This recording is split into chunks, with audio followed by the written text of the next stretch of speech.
한마디로 내가 오피스텔을 샀는데 3, 4천을 받는다는 소리예요. 어마어마하게 피가 올라가고 있는 상황입니다.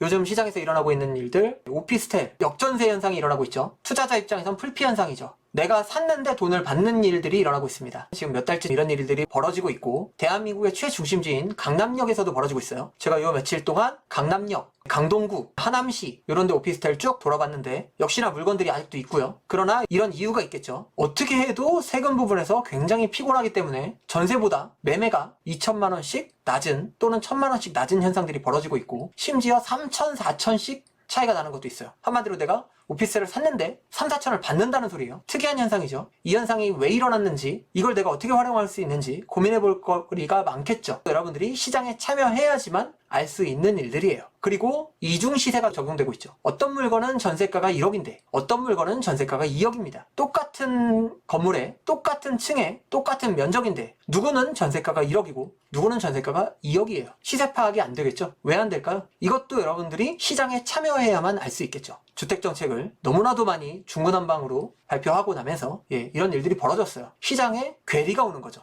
이상한 현상들.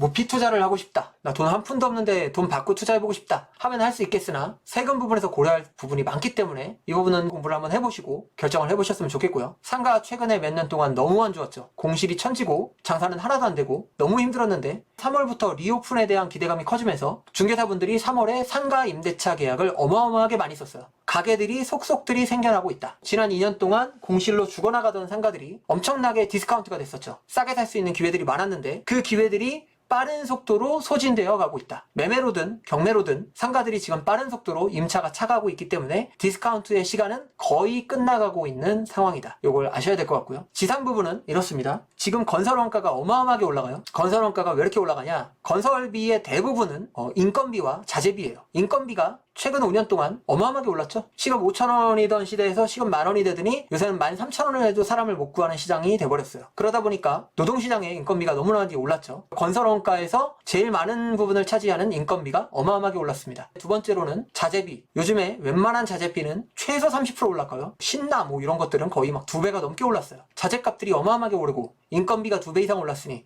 건축비도 다 올랐겠죠. 중대재해법 시행하면서 현대산업개발 문제가 생기고 나면서 공기도 어마어마하게 늘어났어요. 공사기간 2년 반이면 지을 거 이제 3년이 넘어가고요. 건설회사들이 시행사들한테 계약 도장을 잘 안 찍어줘요. 그러니까 시행기간이 계속 늘어나요. 그러면 대출이자가 계속 나가겠죠. PF 받은 돈들의 이자가 계속 나가니까 분양가도 계속 오를 수밖에 없고요. 지산 서울 가까운 경기도권에 600만원, 700만원에 분양하던 것들이 최근에 분양 자체를 900만원, 1000만원, 1200만원, 1300만원까지 계획하고 있어요. 그러니까 어떻게 되죠? 옆에 새로 분양하는 애가 1100에서 1300에 분양을 하겠다는데 나만 600일 수 있나요? 그럴 수가 없겠죠. 어마어마하게 피가 올라가고 있는 상황입니다. 그 중에서 입주장을 맞이한 애들, 아직 지하철역이 생기지 않은 애들, 이런 애들은 지금 마피까지도 생기고 있죠. 지금 이 기회를 노리실 분들은 잘 노린다면 좋은 투자처를 발굴할 수 있을 거고요. 게다가 지금 신규 분양권들로 3년 후에 입주해야 되는 애들은 투자비도 굉장히 저렴하겠죠. 여러분들도 한번 임장을 다녀보시면 좋을 것 같다, 뭐 이런 생각이 들고요. 상가를 여러분들한테 추천드린 건 오피스텔도 원래 상가입니다. 지산도 상가예요. 월세형, 수익형 모든 부동산들을 제가 여러분들한테 추천드리는 건데, 왜 그러냐면 주택은 규제 때문에 피곤해요. 계속 업데이트를 해야 되니까 정신적으로 피곤하고요. 내가 죄진 것도 없는데 죄인 취급하니까 피곤하고요. 타인에 의해서 나의 성공 스케줄이 변동돼야 되니까 그게 피곤합니다. 그래서 여러분들한테 수익형 투자들을 추천을 드렸던 거예요. 물론 주택형도 굉장히 좋은 투자들이기 때문에 잘 하셨으면 좋겠습니다. 정책에 영향을 받지 않고 타인에 의해서 내 성공이 영향을 받지 않는 그런 구조를 만들어가 보는 걸 저는 목표로 하고 있습니다. 여러분들께도 그런 걸 목표로 하셨으면 좋겠다고 생각이 되고요. 우리가 투자를 하는 이유 자체가 뭐냐면 내가 노예의 삶을 살면서 머리를 쓰지 못하고 몸만 쓰는 삶이 되는 게 아니라 우리가 충분한 고민과 숙고를 통해 내 몸은 쉬더라도 내 자산은 일하고 그럴 수 있는 프로세스를 만들려고 하는 거잖아요. 평소에 항상 내가 집중해야 되는 건 내가 지금 회사 생활을 한다고 할지언정 내가 정말 걸어가야 될 길은 무엇이고 지금 이 타이밍에 내가 해야 될 일은 무엇인가, 이 방향 설정이 가장 중요합니다. 투자에 인사이트가 있어야 돼요. 내가 지금 이 순간에 이 타이밍에 뭘 해야 돈을 버는구나. 타이밍마다 해야 될 일이 달라지고요.